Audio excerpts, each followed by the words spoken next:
تراوی اور حافظ قرآن۔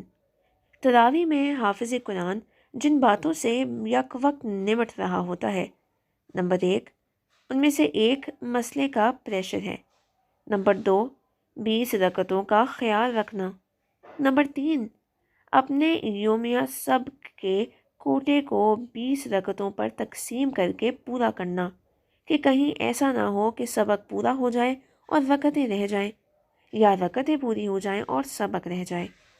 نمبر 4 اپنے پارے کا غم کی غلطیوں اور متشابہات سے بچا جائے۔ نمبر 5 اس بات کی فکر کہ کہیں وقت زیادہ نہ لگ جائے۔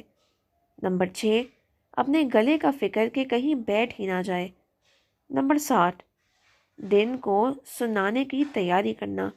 نمبر 8 افطاری میں تھوڑا سا کھانا۔ نمبر 9 قرآن مکمل ہونے تک ایک الگ غم سوار رکھنا۔ یہ وہ باتیں ہیں کہ جو صرف حافظ بھگت رہا ہوتا ہے۔ مقتدی ان پریشانیوں سے ناآشنا ہوتے ہیں، لیکن تراویح کے اختتام پر بڑے مزے سے آ کر بیٹھتے ہیں اور کوئی کہتا ہے حافظ صاحب کیا بات ہے، آج 2-3 غلطیاں آئیں، خیریت تو ہے نا؟ کوئی کہتا ہے حافظ صاحب آج تو بہت تیز پڑھ رہے تھے، اور اگر دوسرے دن آہستہ پڑھا جائے تو کوئی اور آ کر کہتا ہے کہ آج تو قاری عبدالباسط بن رہے تھے، کوئی کہے گا آج ٹائم زیادہ لگا دیا ہے۔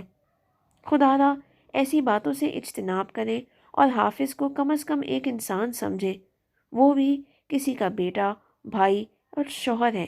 وہ تمام رشتوں سے زیادہ آپ کو وقت دیتا ہے، لیکن افسوس پھر بھی معاشرے کا رویہ سوتیلی ماں جیسا ہے۔ اللہ تعالیٰ سب کو عقل سلیم نصیب فرمائے، آمین۔ اے ہمارے رب ہمارے گناہ معاف فرما۔ ایک دفعہ سورہ فاتحہ اور 3 دفعہ سورہ اخلاص پڑھ کر تمام امت مسلمہ کی مغفرت کی دعا کریں۔ اللہ تعالیٰ میرے اور آپ کے تمام رشتہ داروں، بزرگوں، ہمسائے اور اساتذہ کو مغفرت فرمائے، آمین یا رب العالمین۔